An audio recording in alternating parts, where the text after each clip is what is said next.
Morning, sir. Morning, everyone. Ready?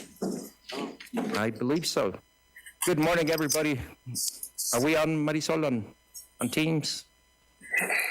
Good morning, everybody. I'm Eduardo Calvo, Executive Director of the El Paso MPO. Welcome to the August meeting of the Transportation Policy Board. So with that, Mr. Chair. So good morning, everyone. Welcome to this meeting of the El Paso MPO. Today is, what's today? August 22nd, 2022.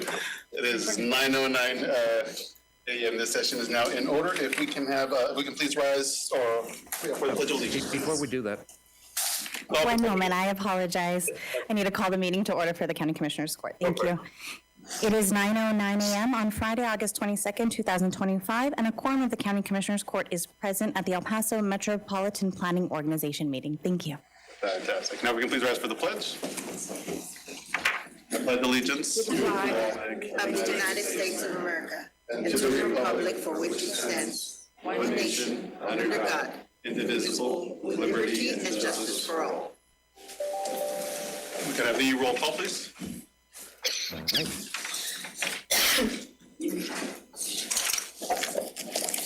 All right, roll call. Starting with Senator Cesar Blanco. Chair Mayor Perea. Commissioner Jackie Butler. Mayor Rudy Cruz. Representative Chris Canales. Mayor Ramon Cano. Mayor Miguel Chacon. Representative Alejandra Chavez. Senator Joseph Cervantes. Aaron Chavarria. Anthony DeKaiser. Representative Art Fierro. Commissioner Gloria Gameros. Representative Mary Gonzalez. Yvette Hernandez. Commissioner Ilan Holguin. Morning, President. Mayor Renard Johnson. Mayor Martin Lerma. Present.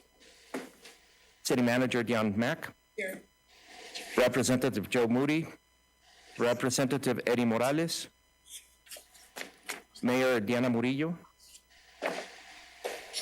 Tony Nevares. Representative Claudia Ordaz. Representative Vince Perez. Mayor Rachel Quintana. Here. Mayor Andres Renteria. Judge Ricardo Samaniego. Yes, here. Sarah Silva, Representative, not, and Tomas Trevino. All right.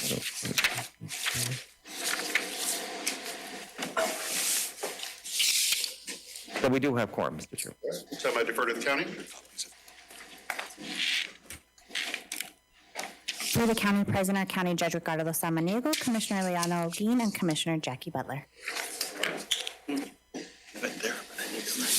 Go on to public comment or open comment. Do we have anybody? We have Alex McRae. I'm not sure.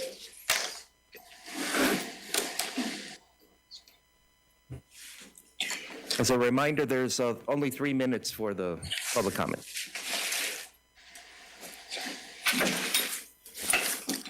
I also did have a presentation. I don't know if that was,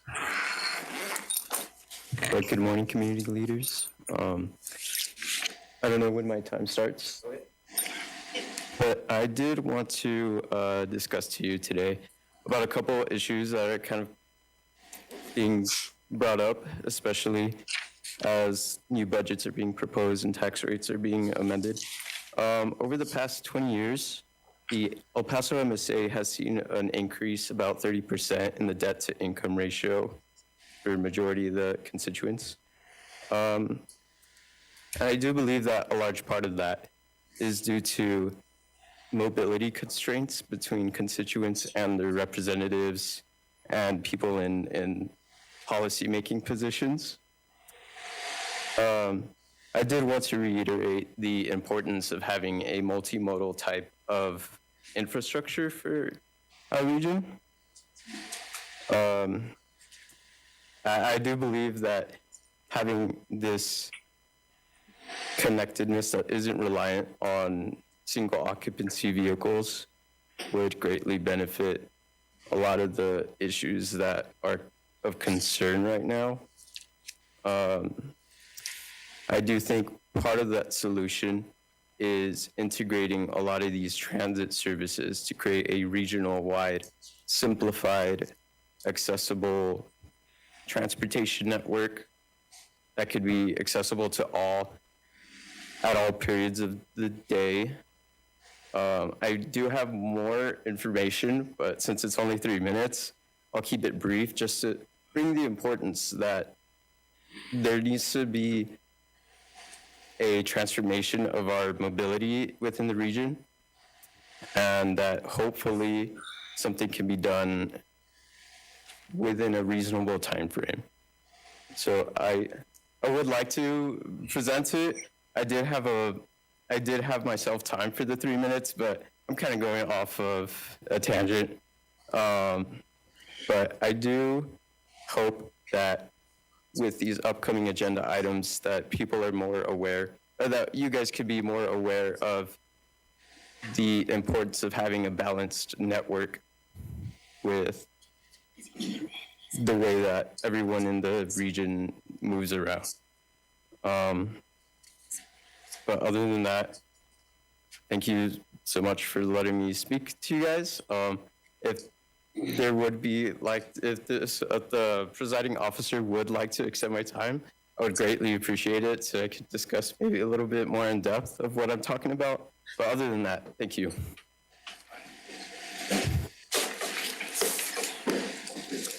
I would love to extend your time, but I do have to leave early. So, but I think we can talk to staff about extending that and further down. Thank you. Okay. So what would be the... If you can turn in the presentation to the staff, and then we can forward that, and then if there's a request by the board to add it, we can add it to the agenda for further discussion. And at that point, we can have an extended debate or discussion about the presentation. Okay, thank you. Any other public comment? At this time, I defer to the county. We do not have anybody pre-registered. Is there anybody from the public here that would like to speak? No public comment for the county. Thank you, Chair. Right. I'll defer to the county for some procedural items. Thank you, Chair. As a matter of expedience and because the Commissioners Court has adopted the EPMPO agenda with only changes necessary to acknowledge rules or laws that apply to the County Commissioners Court, EPMPO's reading of each agenda item is also considered read in for the County Commissioners Court. In the event there is any action taken by individual members of the Commissioners Court, such action will be deemed taken in his or her capacity as an EPMPO member and not the El Paso Commissioners Court, and therefore, no Commissioners Court action will be noted after each agenda item. Thank you. Go to item number 1, consider approval of minutes of the July 18, 2025 TPB meeting. Motion approved. I have a motion on the floor. It has been seconded. Any discussion on the minutes? Seeing and hearing none. All those in favor say aye. Aye. All opposed say nay. Abstentions? Motion carries unanimously. Item number 1 has been approved. Item number 2, consider approval of a resolution supporting TxDOT El Paso District's request for dual designation of I-10 and Loop 375. So for this, we have a presentation from El Paso District, Marty Boyd. Okay. You can go to the graph.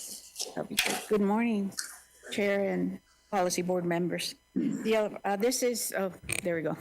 This is Marty Boyd. I'm the Director of Advanced Transportation Planning, and the district is preparing a request to our Transportation Commission to remove the existing designation of Talbot as State Loop 375, but putting it on the existing I-10 from Trans Mountain all the way to Sunland Park to complete our loop. This is the last item on our checklist to have a complete loop around town without stopping. So we need to make sure that we formally name Loop 375 on our maps, on any planning document. So we need a resolution from the MPO, from our policy board, and also we need one from the county and from the city of El Paso as we find out the requirements for the request. So I'm sad that it doesn't count for the counties, because we could kill two birds with one stone today, but we'll bring it up to the county commissioners court and also to the city council. But TPAC has approved this item, and we respectfully request your support on this. At this time, I would entertain a motion to approve item number 2. I have a motion on the floor. Motion has been seconded. Discussion by the board?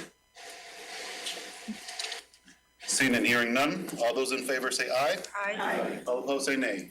Abstentions? Motion carries unanimously. Item number 2 has been approved. Item number 3, consider approval of the 2025 update to the El Paso MPO congestion management process.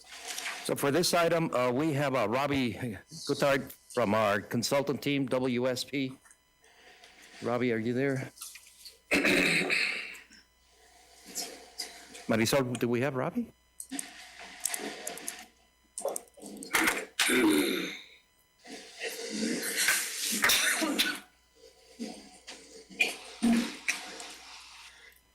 Won't see him logged in.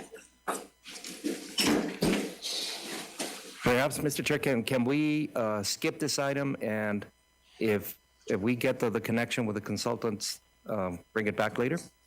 By the board? Seeing none, we'll move on to item number 4. Consider approval of a proposed strategy to achieve fiscal constraint with the anticipated 2026 TxDOT Unified Transportation Program funding totals by amending certain projects in the Regional Mobility Strategy 2025-2028 Transportation Improvement Program. All right, so for this item, we have Ann Gallante from El Paso MPO with a brief presentation.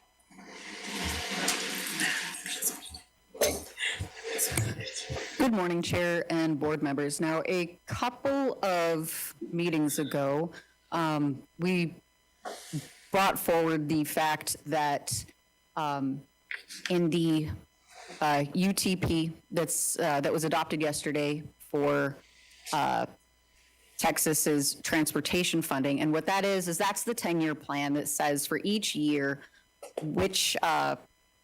which portions of the state are expected to get how much of what categories of money.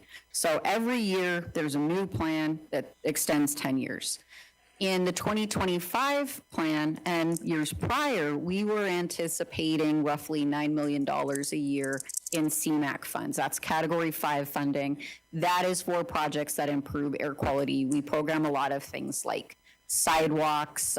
We did a traffic management system for the city of El Paso with a lot of that funding, or it's things that are expected to improve congestion and air quality. So things that maybe eliminate single vehicle trips, fund transit, things like that.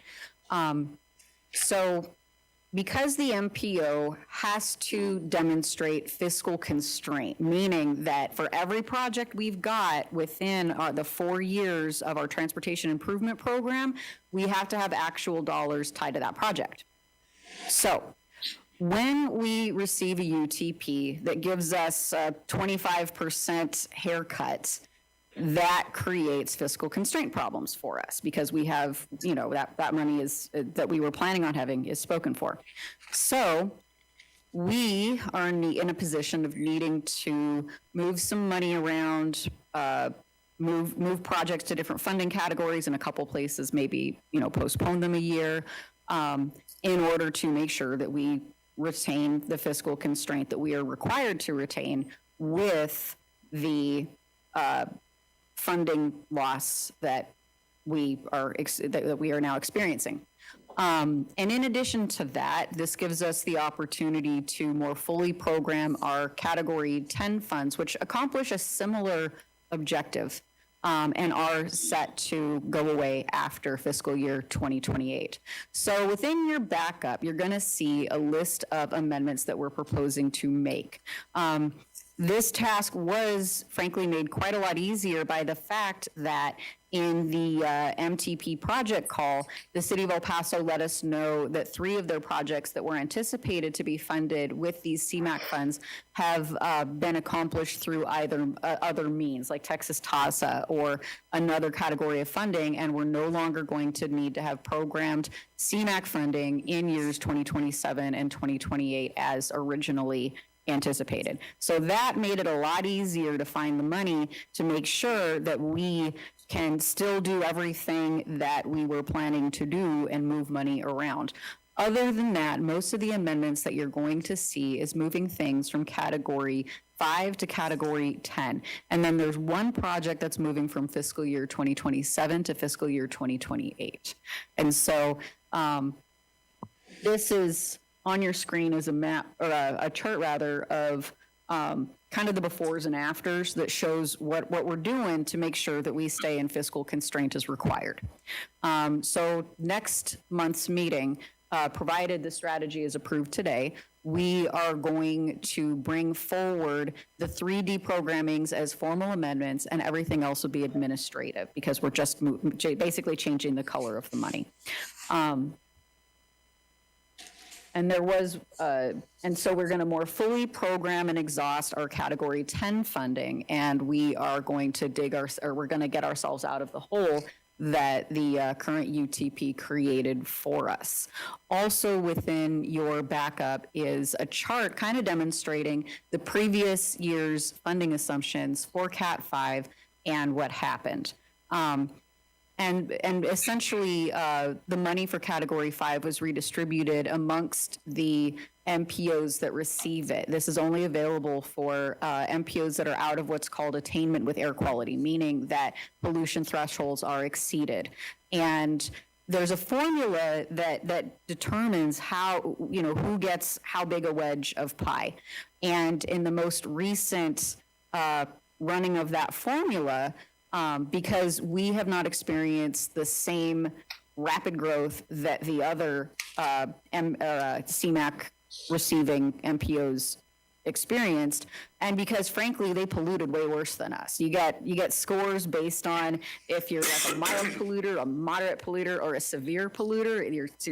Your allocation gets weighted, and they apparently were just way messier than we were, so they get more money. So they experienced a little bit of a gain. We experienced a loss that because we didn't have as much as they had in the first place as a larger proportion of our funds. So what we're bringing forward today is just what we plan to do to remain in constraint, and we will go ahead and make those changes ASAP as possible, provided we receive approval today. This time I would entertain a motion to approve item number 4. Mr. Chair, I have a question. Then we'll do discussion after the motion. Motion on the floor, is there a second? Second. Motion has been seconded. Discussion by the board?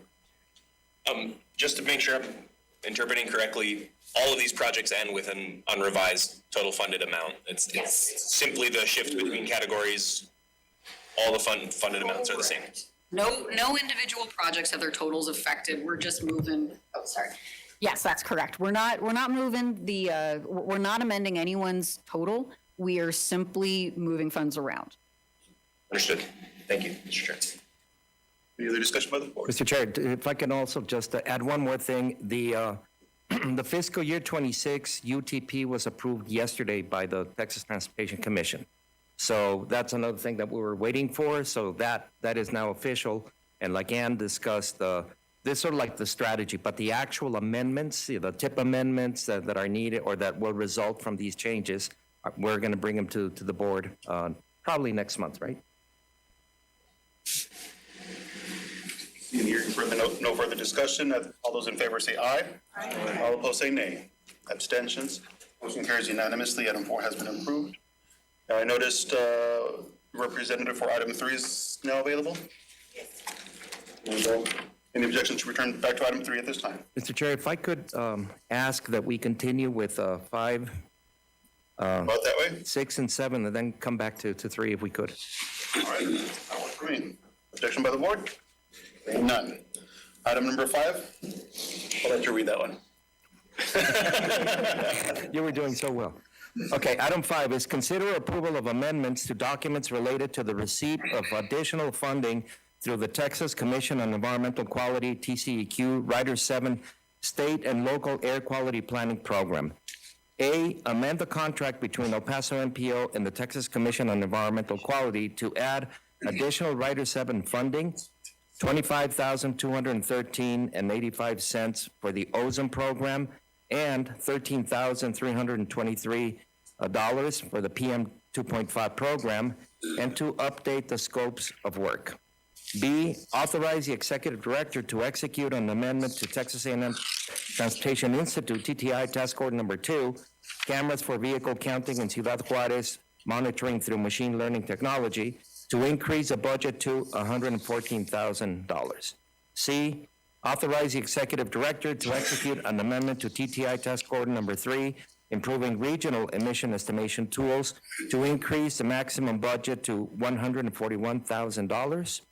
And D, authorize the executive director to execute an amendment to UTEP Task Order Number 4, monitoring of PM 2.5 exposure from traffic congestion at international border crossings, to increase the maximum budget to $155,771. So very briefly, and also to save a little bit of time. So as the item states, we were notified by TCEQ that there was a little more money available, but if we wanted to use that additional money, it has to be done with the same clock. So the funds have to be expended by October 30th. So it's more money. So the answer for us was yes. So it's not a lot of money, but it allows us to do a little bit more of the work that we're currently already doing with for the ozone program and for the PM 2.5 program as well. I mean, it's relatively small amounts, but so we need to amend the contract with TCEQ to receive that money, and then amend the task orders that we have with TTI and UTEP to provide that money for them to do the additional scope of work. We have a full presentation if you want to get more details. At this time, I would entertain a motion to approve item number 5. I have a motion on the floor, has been seconded. Any discussion by the board? Seeing and hearing none, all those in favor say aye. Aye. All opposed say nay. Abstentions. Motion carries unanimously. Item 5 has been approved. Item number 6. Consider authorizing the executive director to execute task order number 7 with the University of Texas at El Paso for phase 4, continued support of the TIP and PRF for an amount not to exceed $48,000. So for this, we have Angayante again with a brief presentation. Good morning once again. This item pertains to the online platforms that the city of El Paso had created for us, but that we're working with our consultants to, I'm sorry, not the city of El Paso, UTEP created them for us. We're now working with our consultants so that they will be hosted by the city of El Paso, the same with our other IT functions. The contract with UTEP that not only included the development of the EPRF database and web tool platform, but also ongoing technical support and maintenance, is set to expire on August 31st. The project of migrating everything is a several months long project. And so in the interim, until everything has been fully converted, fully updated, all on the city of El Paso's servers, we would have a tech support gap. And so this contract provides for UTEP to continue the technical support function. So no more developing, no more designing, just making sure that if when people try to amend and submit projects to our EPRF database, if they get a 404 message, we've got somebody on board performing tech support to make that message go away and get the site live. So we will be utilizing them for the several months until the work is concluded on fully migrating everything over to the city's servers, and that's what this contract is for. At this time, I would entertain a motion to approve item number 6. I have a motion on the floor. Second. The motion has been seconded. Discussion by the board? Seeing and hearing none, all those in favor say aye. Aye. All opposed say nay. Abstentions? Motion carries unanimously. Item 6 has been approved. Okay. Item number 7, consider naming the Border Highway East project as an MPO priority project. Mr. Chair, I would actually like to make a motion to postpone this item indefinitely. There's still some discussion that has to be had, and also so that our legislative delegation can be present. I have a motion on the floor made to postpone indefinitely. The motion has been seconded. Discussion on the postponement. Seeing and hearing none, all those in favor say aye. Aye. All opposed say nay. Abstentions. Motion carries unanimously. Item 7 has been postponed indefinitely. Item number 3, consider approval of the 2025 update to the Paso MPO congestion management process. All right, so for the congestion management process, we have a presentation with from our consultant team. So Robbie, if you're there, please go ahead. I'm here. Can y'all hear me okay? Yes. Okay, great. Can I share my screen? Sorry.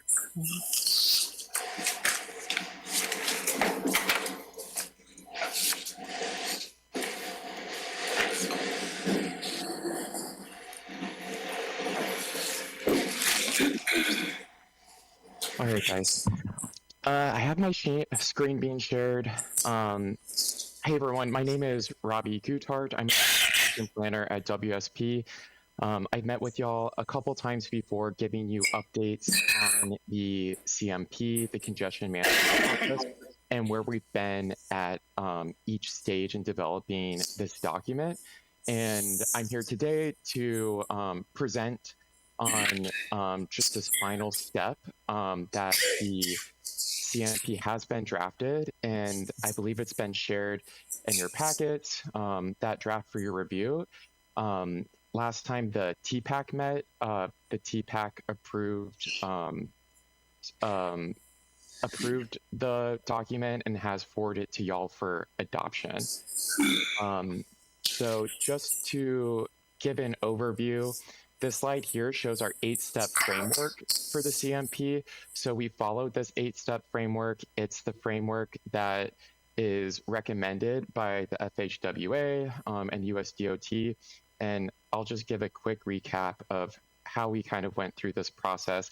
And these are all the key points that I came to y'all to give an update on where we were at. So we really kicked off this process and with steps 1, 2, and 3 in establishing the regional objectives that were derived from the MTP's vision and goals, as this CMP and the MTP have that integrated relationship between one another. Step 2, we define that CMP network, which really, this is for the MPO, so it's all roadways that we have the congestion data for within the MPO boundary. And then 3, we developed multimodal performance measures that we aligned with the objectives that we developed in step 1. And these performance measures are really coming from guidelines and mandates from federal sources as well. And then 4, 5, and 6 is really the part where we do the heavy lifting with the data analysis. So that's analyzing the data, identifying what those congestion challenges and needs are, and then the really important part in developing those CMP strategies to address those needs that we've identified. And step 7 is that key point where we are integrating with the MTP, which, as you all know, is under development right now. So making sure that those congestion reduction strategies and added capacity projects from the CMP are captured in the MTP. So that's something that's ongoing in the MTP process after this. And that last step is really just developing a framework for evaluating the effectiveness of the strategies that we've identified, which next time we come and do this update of the CMP, that's really that baseline step 0, as I think I called it early on, where we're just looking back to see, are the strategies that we chose, did they work? Did they help with reducing congestion in the region? So then I just have a few slides here just showing, these really the most important part of the CMP really are these strategies that we identify. So I have 3 slides here. Just as a reminder, I went through these last time, but we have these maps in the document itself with a lot more detail. There's tables accompanying them, identifying each of these segments and intersections with these recommendations, with the need that was identified and what these strategies are. So just as a snapshot here, we did separate them between recurring congestion management strategies and non-recurring. So on screen here, I have recurring, which just as a reminder is recurring congestion is generally predictable. It's regularly occurring and typically it's caused by excessive demand compared to the capacity of the system. So just as a grouping of those recommended strategies, those include increased capacity, travel demand management, reconfiguring weaving sections on the roadways, transportation systems management and operations, so TSM&O, interchange and intersection operation improvements, and traffic operational management. At the intersection level, very similar, just at the intersection level. And we have quite a few intersections that we developed strategies for across the region as well. You can see that map to the right hand. And then for non-recurring congestion, we see less need across the region. And just as a reminder, non-recurring congestion causes unreliable travel times as caused by those transient events that are more temporary or temporal, like traffic incidents, weather conditions, work zones, or even special events like concerts and game day events. So those strategies can be summarized into providing additional positive guidance. So that's meaning like rumble strips that you feel in the car, stripe lines, raised pavement markings, and even some speed feedback. And also intersection operational improvement and ICE studies at uncontrolled intersections, advanced control signage for work zones, making sure people know in advance before getting into those construction zones that they're about to enter them, and also making sure that we're using signage that's compliant with work zone traffic control. So that's the TMUTCD.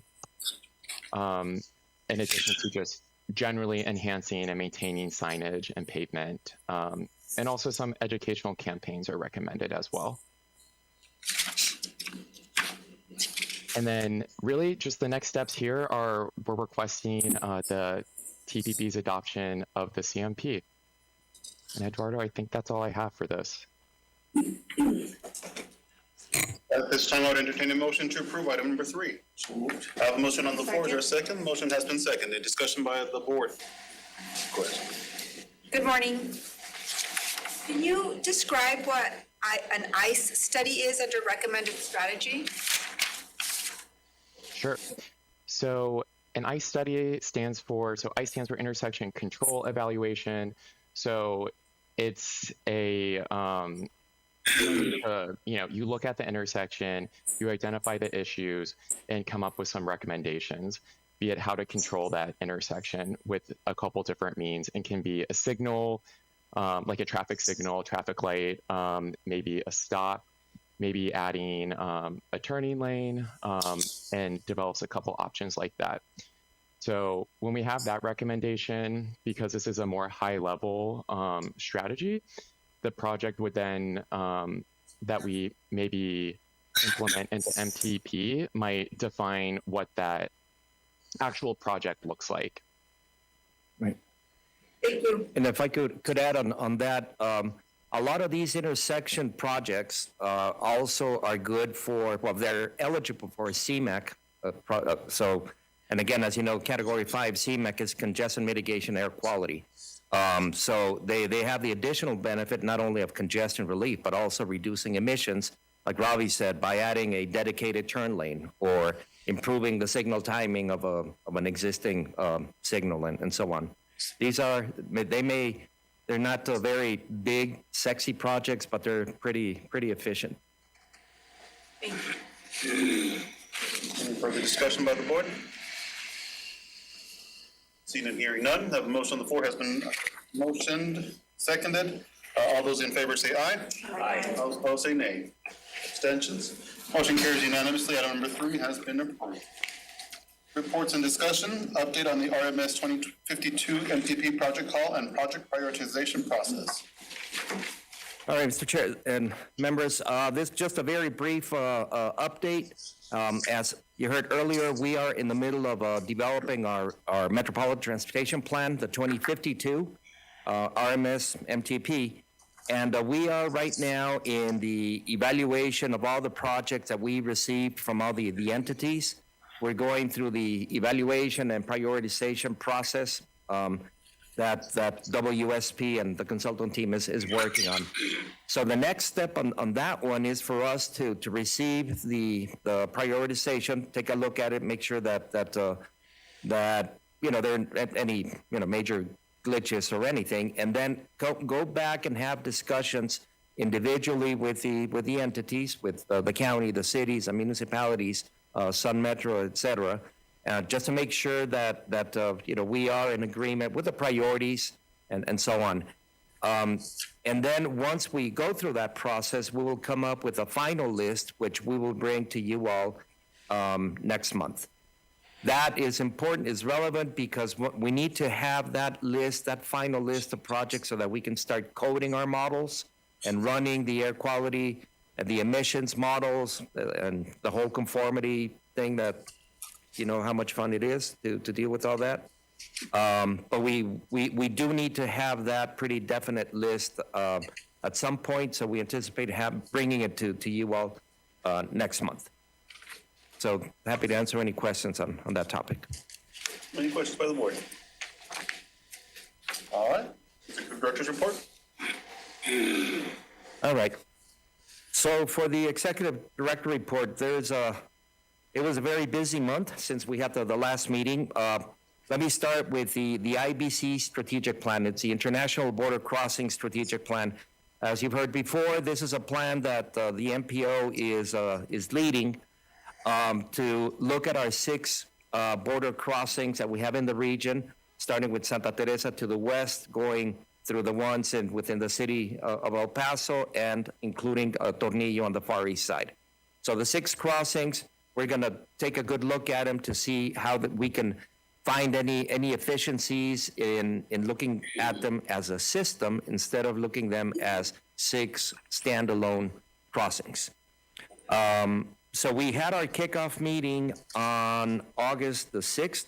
Many of you attended, so we really appreciate and not only attending, but we hope that you will continue participating with this, because again, this is a very intense stakeholder involvement process. We need to make sure that we get good participation, good feedback from the public sector, the 3 levels of of government, federal, state, and local, from both sides of the border.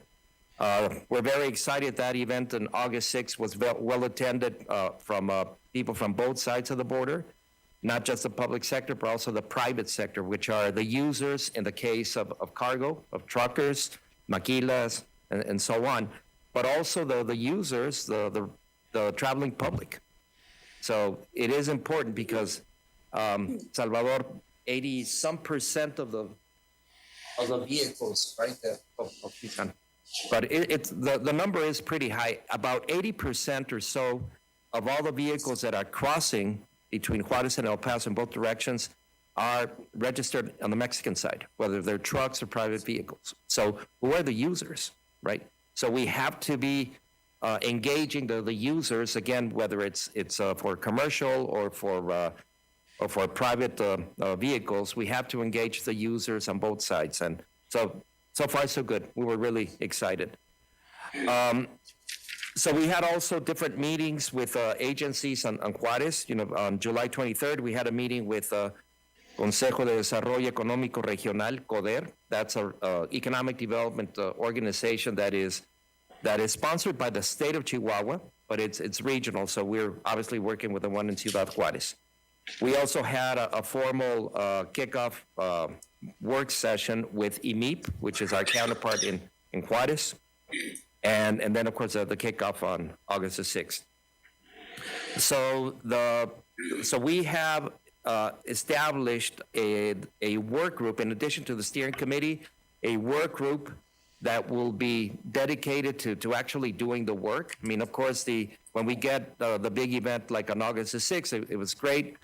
great photo opportunities and all that, but it's really important to get the excitement going. But in parallel, we've got to get to work. So there's a lot of data collection, a lot of data analysis, and for that, we're going to need also the help of the bridge operators and owners, the county, the city, and on the Mexican side as well with the municipio, IMIP, and Fideicomiso, which is one that charges the tolls going northbound. In the backup, there's more detail on the scope of work. So with that, again, calling for everybody's help to help us with this in this study. We anticipate completing it in December of next year. So there will be a lot of opportunities for you all to participate. So I don't know if you have any questions on that. All right.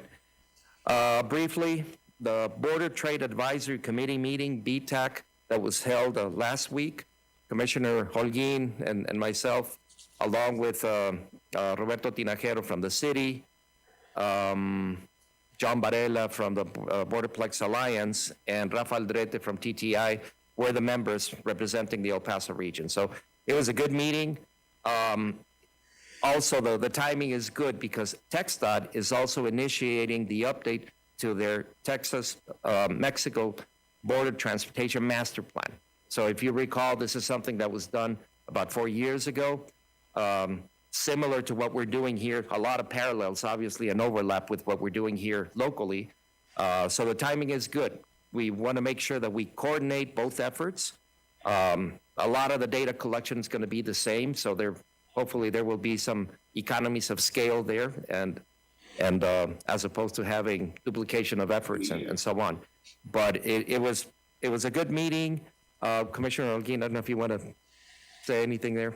I guess the only comment I would make is always very jarring when we're at these meetings and we see all of the money that South Texas, the Rio Grande Valley, is getting for their port symmetry, because we get presentations from all the different areas with ports, and I mean, it's just incredible the amount of funding that they're getting for their ports. So I feel like we need to really look at how they're doing it, because it's just incredible. Every single meeting we go to, there's another presentation about the expansion of I don't know how many lanes and new ports.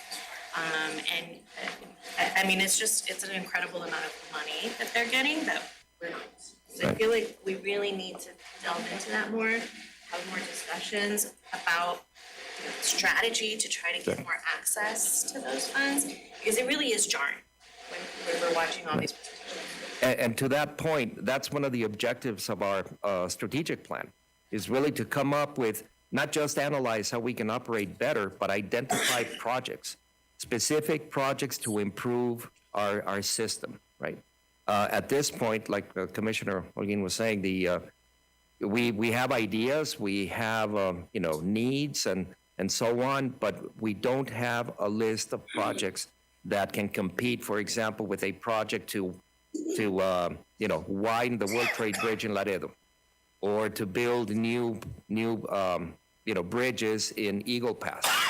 So to your point, the number of presidential permits that are being processed in the other regions, there's 2 in Eagle Pass. Laredo, I think, has 2 more, and in the Valley, there's a bunch. And we don't have anything at this point. Something has to be said also of having sufficient capacity at this point. We may not need a new crossing, right? But what we absolutely have to do is improve the whole crossing experience, access to and from to each of the individual crossings, and see where we can expand. Well, let's expand. Like the idea of expanding the Isleta Zaragoza Bridge. I mean, it's not easy because there's obviously a lot of issues, land availability and so on. But we need to look at it and see how we can do that. In the same way, Judge, I know that we've had this conversation before. Tornillo is maybe in a different stage, but it's part of the solution, right? We need to figure out how to make Tornillo more attractive. Not going to happen overnight, but for the same reason, we have to start doing things to make Tornillo more attractive. And the same goes for Santa Teresa. There's a lot of initiatives that are going on both sides of the border. So we've got to, coordinate all those and see how we can collectively, more holistically take advantage of that. But thank you for bringing that up, Commissioner Holguin. I think we also have to have skin in the game. I mean, we have to show, the private sector getting involved in the Tornillo site to make it attractive. And it's really hard to push for something where we just have some, vacant land and you cross over. I think they have to see that. And I invited you and others to that, having a tour of private investors wanting to look at the land possibility of industrial park. Move that quickly, because just showing people that we need we have to see that there's plans. TXDOT has to see that there's things that are available that are happening, not just, hey, we'd love to get your help here. So that skin in the game, I think, is very important. I think the commissioners make that very clear, that we have to do some things ourselves before they see it's an attractive possibility. Absolutely, and again, it's a holistic approach, right? Because it's not just a public sector providing, building infrastructure, right? It's part of the equation, like you were saying, Judge, is providing the other elements that are necessary. We need warehouses out there. We need restaurants, fuel stations, all these services that it'll be more the role of the private sector to develop, but we need to encourage that as part of a strategy. All right. So that was BTEC. And then finally, for the Borderplex Safe Mobility Plan, if you recall, we're working on this regional safety action plan with a SS4A grant that we received 2 years ago. It's been a while. We're in the final stretch. So we are, as you can see here in the backup, the final draft nearing completion with a 30-day public comment beginning in September. And then we're having our fourth and final virtual stakeholder meeting the week of September the 4th. So again, keep an eye on that. We will be sending invitations, and we hope that you all can participate. And also the second and final public open house, September the 10th at the Michelle T. Ajemian Recreation Center, located on 9031 Viscount. And again, we anticipate the final adoption of the plan in November of this year, in a couple of months. So that's it for me. Happy to answer any questions. Any questions by the board? Seeing and hearing none. That concludes all the business for this meeting today. If there's no objection, I have 9:56 a.m. This meeting is adjourned. That's all DeForest County for final adjournment. She became the permanent chair. County Commissioners Court has adjourned at 9:56 a.m. Thank you.